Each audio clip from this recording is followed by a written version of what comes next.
வெறுமனே கிறிஸ்தவர்களாக மாத்திரம் இருந்தால் போதாது. வெறுமனே ஞாயிற்றுக்கிழமை ஆராதனைக்கு மாத்திரம் செல்லுவோமே என்றால் போதாது.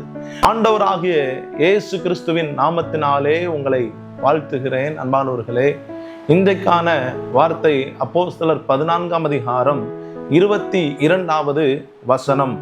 நாம் அநேக உபத்திரவங்களின் வழியாய் தேவனுடைய ராஜ்யத்தில் பிரவேசிக்க வேண்டும்.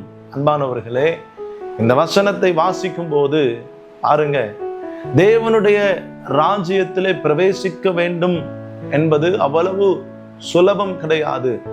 தேவனுடைய ராஜ்யத்திலே, ஆண்டவராகிய இயேசு கிறிஸ்துவனுடைய ராஜ்யத்திலே நாம் பிரவேசிக்க வேண்டும் என்றால், அந்த பரலோகத்திலே பிரவேசிக்க வேண்டும் என்றால், அன்பானவர்களே, சாதாரணமான ஒரு காரியம் கிடையாது. வெறுமனே கிறிஸ்தவர்களாக மாத்திரம் இருந்தால் போதாது. வெறுமனே ஞாயிற்றுக்கிழமை ஆராதனைக்கு மாத்திரம் செல்லுவோமே என்றால் போதாது. வெறுமனே ஒரு தேவ பக்தி நமக்குள்ள இருக்குமே என்றால் அது நமக்கு போதாது.